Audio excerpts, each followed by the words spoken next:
They are dumping money into this thing. It's going to become one of the number one spots for people to go and to do whatever in this closed ecosystem right in the middle of the desert. Right? They're also going to lead the world in crops. Saudi Arabia, they are doing what is impossible. These guys are expanding. They have crops that are coming up all over the place from real satellite imagery.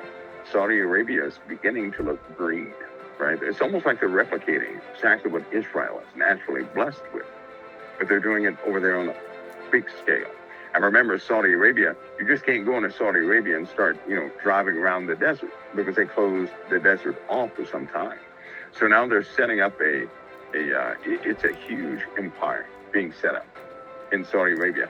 So much so that now Syria is about to be included back into the Arab League. It's lining up perfectly. And it goes right into the financial system. Things are in plain sight. A lot. Here's the key is you have to look at some of the things that most people will not look at, especially Christians.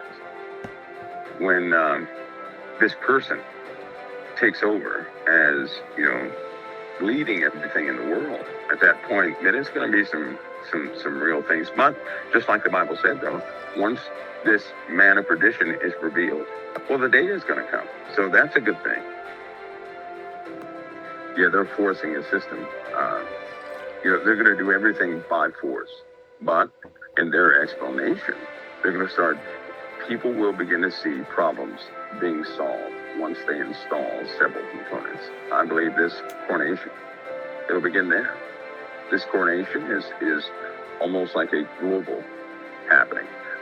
But that's something people will see. And I'm sure that as it unfolds, that's when people are going to have the beefier questions, because they won't understand what has happened.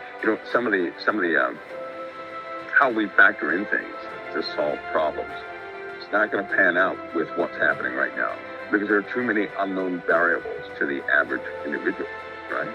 And so when these things begin to take place, they're going to be quite confusing. Although, these folks they have an agenda. They have never stopped. They will never stop. And according to the Word of God, they will achieve it. Right? Now, saints shouldn't be worried about it, because we already know the world's going to do that. And we're here. Think of life as we know it. Or just imagine